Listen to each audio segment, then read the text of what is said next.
የሳምንቱ የነፍስ ስንቅ በፈተና ውስጥ የሚገኝ ሰላም። ሰላም ለእናንተ ይሁን። የቅኝት ቲዩብ ቤተሰቦች እንደምን ሰነበታችሁ?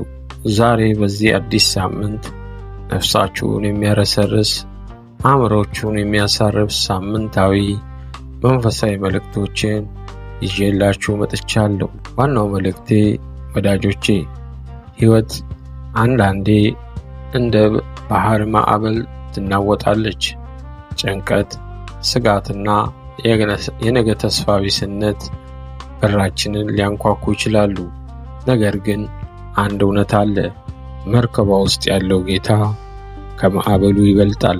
በዚህ ሳምንት ልባችሁን እንዲያሳርፍ የምንፈልገው ትልቁ ነጥብ ትዕግስት ነው። መጠበቅ መሸነፍ አይደለም። ዘር በቀናት ውስጥ ዛፍ አይሆንም። ፈጣሪ በሕይወታችሁ የሚሠራው ሥራ ጊዜ ይፈልጋል። ጸሎት ድል ነው።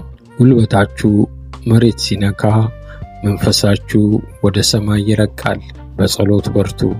ተግባራዊ ጥሪ አድርጉ። ይህንን ሳምንት ስትጀምሩ አንድ ነገር አድርጉ።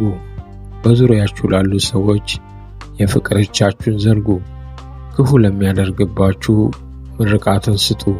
ምክንያቱም ጨለማን ማሸነፍ የሚቻለው በብርሃን ብቻ ነው። ፈጣሪ ሳምንታችሁ የሰላም፣ የጤና፣ የበረከት ያደርግላችሁ። ይህ መልእክት ለሌሎች እንዲደርስ ላይክ፣ ሼር፣ ሰብስክራይብ ማድረጋችሁን እንዳትረሱ። በቅኝት ቲዩብ አብራችሁን ስለሆናችሁ እናመሰግናለን። ቸር ሳምንት ይሁንላችሁ። ወንድሜ እህቴ ሆይ፣ ዛሬ በዚች ቅጽበት እስትንፋስ በመኖሯ ብቻ ፈጣሪን ልታመሰግን ይገባል። ምናልባት ዓለም በጫጫታ ሆናብህ፣ ጭንቀት ከቦ፣ ወይም ደግሞ ነገ ምን ይዞልኝ ይመጣል ይሆን ብለህ በፍርሃት ውስጥ ትሆን ይሆናል።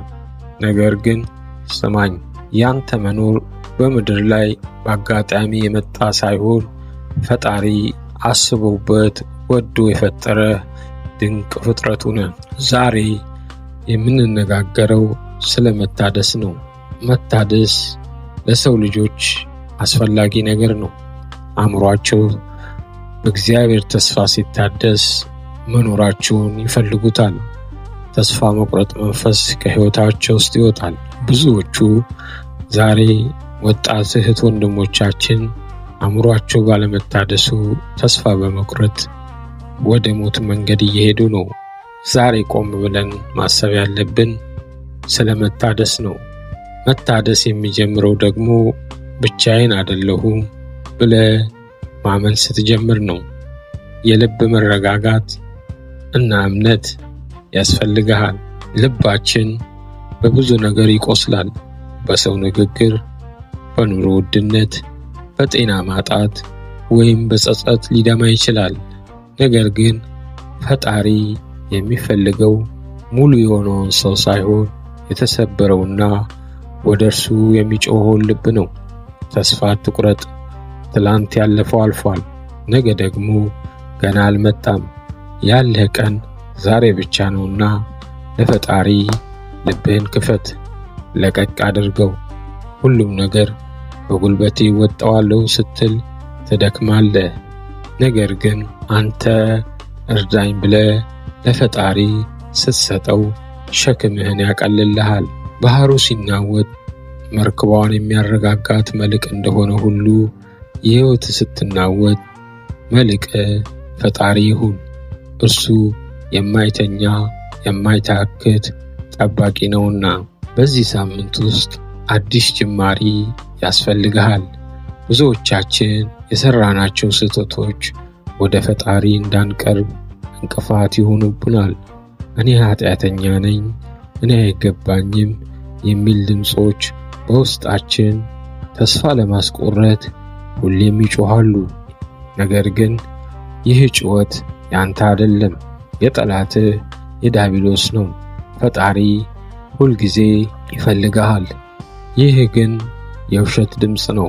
ፈጣሪ አንተን የሚወድ በስራ ሳይሆን በአባትነቱ ነው። ምሕረት ለሁሉም ነው። ልክ ፀሐይ ለሁሉም እኩል እንደምትወጣ የፈጣሪ ምሕረት አዲስ ነው።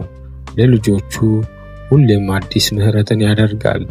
የውስጥ ሰላም የሚገኘው ከውጪ ካለው ምቾት ሳይሆን ከውስጥ ካለው ከፈጣሪ እርካታ ነው። ዛሬ በዝምታ ውስጥ ሆነ ፈጣሪህን አመስግን። ስለጎደለብህ ሳይሆን እስካሁን ስላቆመህ ለአምላክህ ምስጋና ጸሎት አቅርብ። ፈጣሪ ሆይ ዛሬ ልባችንን በፊትህ አቅርበናል። ተስፋ የቆረጠውን ነፍሳችንን አድስ። ከጭንቀት ይልቅ ሰላምን፣ ከፍርሃት ይልቅ መታመንን በውስጣችን ዝራ። ጨለማውን የምታልፍበት ብርሃን ስጠኝ ብለህ ጸልይ። ያለፈውን ይቅር እንድትለኝ መጪውን ደግሞ እንድትባርክልኝ እለምንሃለሁ። አንተ የሰላም አምላክ ነህና ልባችንን በሰላም ጠብቅ። ወንድሜ፣ እህቴ፣ ወዳጆቼ ሆይ አሁን በጥልቀት በፈጣሪ መንፈስ ውስጥ ራሳችሁን በማደስ ተዘጋጁ። ፈጣሪ ከኛ ጋር ነውና ዛሬ አዲስ ቀን ነው። አዲስ ተስፋ አለን። በፈገግታና በጽናት በጸሎት ወደፊት እንራመድ። ይህን መልእክት ከወደዳችሁት ለእህት ለወንድሞቻችን ሼር በማድረግ የእግዚአብሔር ተስፋ ቃልና መንፈስ ልባችሁን እንዲሞላ እንድታደምጡት ለእህት ለወንድሞቻችሁ አጋሩት። ተስፋ ከእግዚአብሔር ብቻ ነው። ፍቅር እግዚአብሔር ብቻ ነው። ብንበድል ብናጠፋ ተስፋችን እግዚአብሔር ነው። በኃጢአታችን ውስጥ ተደብቀን መኖር ለውድቀትና ለሞት ይመራናል እንጂ ወደ ሕይወት መንደር አያደርሰንምና ፈጣሪያችን እንደሚነግረን አብዝተን እሱን እንድንሻ ሸክማችን እንዲቀልልን ሁልጊዜ እሱን መፈለጋችን በልባችን ውስጥ ሰፍቶ ይቀመጥ። የፈጣሪ ሰላም በዙሪያችሁ ይሁን። በሚቀጥለው ሳምንት በአዳዲስ መንፈሳዊ መልእክቶች እስክንገናኝ ሳምንታችሁ የብርሃን ሳምንት ይሁንላችሁ። ሰላም እግዚአብሔር ከእናንተ ጋር ይሁን። አሜን።